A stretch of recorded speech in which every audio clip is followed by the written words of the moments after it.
అందరికీ జై శ్రీరామ్. మొన్న 29వ తారీఖు 4వ నెల సిద్దిపేట జిల్లాలోని చేర్యాల మండలం వేచరణి అనే గ్రామంలో ఒక మతిస్థిమితం లేని వ్యక్తి ఆ వేచరణి గ్రామంలో ఉన్న పోచమ్మ తల్లి, మారమ్మ తల్లి, అలా ఉప్పలమ్మ తల్లి గుళ్ళు ఉన్నాయట చిన్నవి. ఆ గుళ్ళని ధ్వంసం చేసి ఆ పక్కనే ఉన్న ఆంజనేయ స్వామి విగ్రహాన్ని తన్ని ఆ గుడిలోనే హల్చల్ చేయడం జరిగిందట. ఆ విషయాన్ని తెలుసుకున్న అక్కడి స్థానికులు వెంటనే పోలీస్ స్టేషన్కి కంప్లైంట్ చేశారట. అక్కడ నుండి వచ్చిన పోలీస్ వాళ్ళు ఆ వ్యక్తి పరిస్థితి చూసి, బాగా తాగి ఉండటం చూసి, ఈరోజు వరకు ఇతన్ని జాగ్రత్తగా చూసుకోండి, రేపు పొద్దున్నే వచ్చి తీసుకువెళ్తాం అని చెప్పి పోలీసు వాళ్ళు చేతులు దూపుకొని వెళ్ళిపోయిన సందర్భం. మరి ఈ విషయాన్ని తెలుసుకున్న అక్కడి స్థానికులు, ఆ హనుమాన్ భక్తులు, హనుమాన్ మాల వేసుకున్న హనుమాన్ భక్తులు, ఎందుకంటే ఇది మాల వేసుకునే సమయం కదా, కాబట్టి ఆ విషయాన్ని తెలుసుకొని ఏ రకంగా మనస్తాపానికి లోనవుతారో మీరు కొన్ని వీడియోలు చూస్తే మీకే అర్థమవుతుంది. ఆంజనేయ స్వామి విగ్రహాన్ని తన్ని, ఆ ఆంజనేయ స్వామికి మనం సింధూరం రాస్తాం కదా, ఆ సింధూరం అతని కాళ్ళకు అంటితే ఆ కాళ్ళతోటే గుడి మొత్తం తిరగడం జరిగింది. అంటే ఈ విషయాన్ని తెలుసుకున్న హిందువులకి ఎంతటి క్రోధ వస్తుందో ఒకసారి ఆలోచించండి. తన్ని గుడిలో తిరిగితే ఆంజనేయ స్వామి హిందువుల మనోభావాలు ఏ రేంజ్లో ఇబ్బంది పడతాయి అనేది ఒకసారి ఆలోచించండి.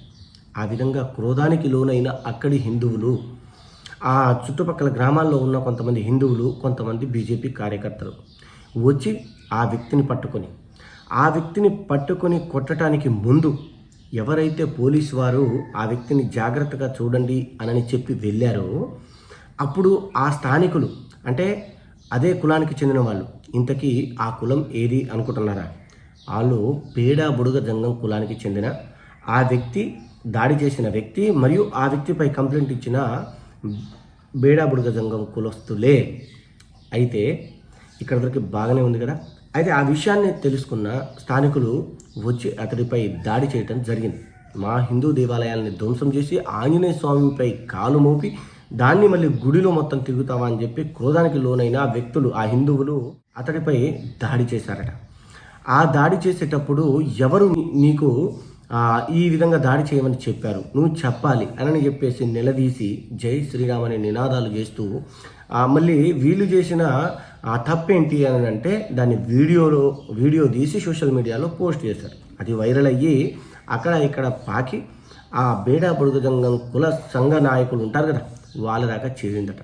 వాళ్ళు వెంటనే అక్కడికి వెళ్ళి విషయాన్ని పూర్తిగా పరీక్షించకుండా ఈ హిందూ సంఘాల దాడులు అని చెప్పేసి ప్రెస్ మీట్లు పెట్టి వీడియోల్లో పోస్ట్ చేసి న్యూస్ పేపర్లకు ఇచ్చి హిందూ సంఘాలపై పడి బాగానే హల్చల్ చేశారట. అంటే ఇప్పుడు ఈ విషయం ఎందుకు చెప్తున్నానంటే, ఆ వ్యక్తిపై చేసిన దాడి ఏదైతే ఉందో చట్టాన్ని చేతిలోకి తీసుకోవటమే అవుతుంది. అది తప్పే, ముమ్మాటికి తప్పే. ఏదన్నా ఉంటే ఆ వ్యక్తి చేసిన తప్పుని పోలీస్ స్టేషన్లో కంప్లైంట్ ఇచ్చి అతనిపై చర్యలు తీసుకోమని చెప్పాలి, అతనిపై కేసులు బుక్ చేయాలి. అంతేగాని అతన్ని పట్టుకొని దారుణంగా కొట్టిన వరకు బాగానే ఉంది. అక్కడికి వెళ్ళి కట్టేసి అతన్ని బట్టలు కూడా విప్పదీశారట. అంటే ఈ విధంగా చేయటం కూడా తప్పు కదా, పొరపాటు కదా. సరే ఓకే, కట్టేసిందే తప్పు అయితే ఆ బడుగంగా కులానికి సంబంధించిన వ్యక్తులే ముందుగా పోలీస్ స్టేషన్కి కంప్లైంట్ ఇస్తే ఆ పోలీసు వాళ్ళు వచ్చి రేపు ఉదయాన్నే తీసుకువెళ్తాం, అప్పటి వరకు జాగ్రత్తగా చూడండి అని అంటే ఆ కులస్తులే అతన్ని కట్టేసిన పరిస్థితి కూడా అక్కడ ఉన్నది. నేను ఈ విషయాలు ఎవరో చెప్పారు పైన చూసి ఆలోచించి చెప్పటం కాదు. ఇది పూర్తిగా నేను అక్కడ వాళ్ళతో మాట్లాడి విషయాన్ని తెలుసుకోవటం జరిగింది. అప్పుడే నేను వీడియో చేశాను. అర్థమైంది కదా. ఎలాంటి సాక్ష్యాలు లేకుండా, నిజాలు లేకుండా నేను వీడియో చేయను. అయితే ఇక్కడ విషయం ఏంటి అంటే, ఎవరైతే హిందువులు అతనిపై దాడి చేశారో ఆ హిందువులను హిందూ సంఘాలతో కంపేర్ చేస్తూ, హిందూ సంఘాల పరువు తీసేలా, హిందూ సంఘాలను తప్పుబట్టేలా ఈ కుల సంఘ నాయకులు ఆడిన నాటకం ఏదైతే ఉందో అంతా ఇంత కాదు.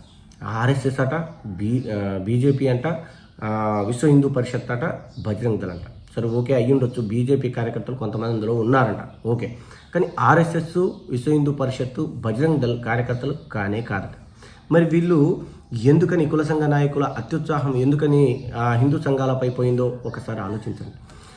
ఇప్పుడు కుల సంఘ నాయకులు చేసిన ఈ కామెంట్స్ ఏవైతే ఉన్నాయో వీటికి మనస్తాపానికి లోనైన హిందూ సంఘాల వాళ్ళు కూడా వీళ్ళపై కేసులు నమోదు చేయాలా?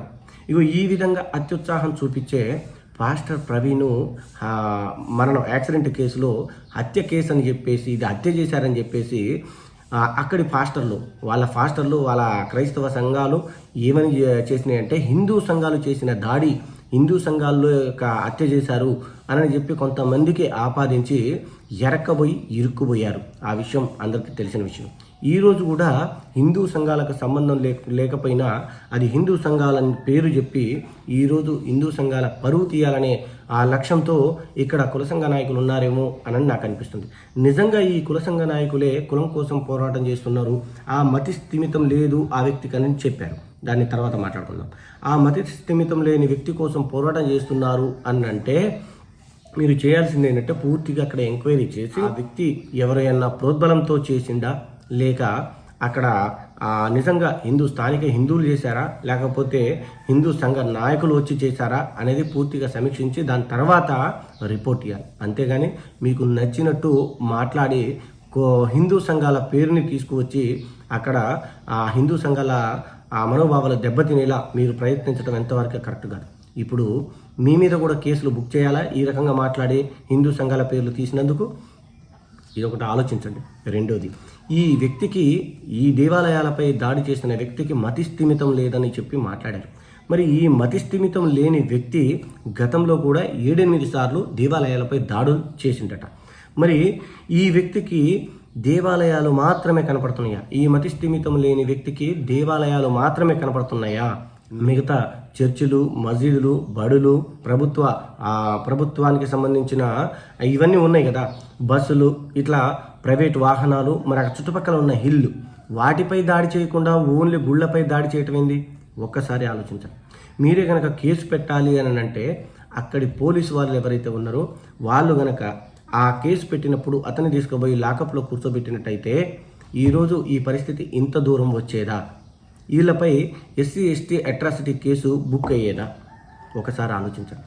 ఈ విధంగా హిందూ దేవతలపై, హిందూ గుళ్ళపై దాడి చేయటం, దాన్ని మతిస్థిమితం లేని వ్యక్తిగా చిత్రీకరించడం, మళ్ళీ ఇది దళితులపై దాడి అని చెప్పేసి దళిత సంఘ నాయకులంతా కలిసికట్టుగా దీని మీద పోరాడటం, తర్వాత చివరికి విషయం తెలుసుకొని చల్లబడటం. ఎందుకు ఈ విధంగా హిందూ సంఘాలపై, హిందుత్వంపై విషం చిమ్ముతున్నారో అర్థం కాని పరిస్థితి. మీరు కూడా హిందువులే కదా, ఒక రకంగా ఈ వ్యక్తిని కొట్టారని చెప్పేసి మీరు కేసులు SC/ST అట్రాసిటీ కేసు బుక్ చేశారు కదా, మరి మీ పైన కూడా మా హిందూ సంఘాల పేర్లు తీశారు అని చెప్పి హిందూ సంఘాల వాళ్ళు మీ పైన ఆ కేసులు పెట్టొచ్చా? మరి ఈ అబ్బాయి హిందూ దేవాలయాలపై దాడులు చేసి దారుణంగా మా మనోభావాలని దెబ్బతీసిందని పలు చోట్ల నుంచి కేసులు బుక్ చేయొచ్చా? మరి ఈ విధంగా దారి చూపిస్తున్నది ఎవరు? మరి ఈ కేసుకు కారణం ఎవరు? మరి ఉన్నది లేనట్టు కల్పించి చెప్పేది ఎవరు? మరి ఈ విధంగా చేస్తుంటే చూస్తూ కూర్చునేది ఎవరు అనేది కూడా ఆలోచించి అక్కడి స్థానికులు చెప్పిన మాటలను కూడా సేకరించి దీనిపై సమగ్ర విచారణ చేపట్టాలి అని చెప్పి నేను కూడా కోరుతున్నా. కుల సంఘ నాయకులకు మరీ ముఖ్యంగా కోరేది ఏంటి అని అంటే ఏదైతే ఉన్నదో అదే చెప్పండి, అంతేగాని లేని దాన్ని ఉన్నట్టు, ఉన్నదాన్ని లేనట్టు కల్పించుకొని చెప్పి వేరే వాళ్ళపై పడాలి అనుకుంటే మాత్రం మొన్న పాస్టర్ ప్రవీణ్ విషయంలో జరిగిన పరిస్థితులే ఎదురవుతాయి అనే విషయాన్ని కూడా తెలుసుకొని నడుచుకుంటారని ఆశిస్తూ సెలవు తీసుకుంటాం. జై శ్రీరామ్, భారత్ మాతాకి జై.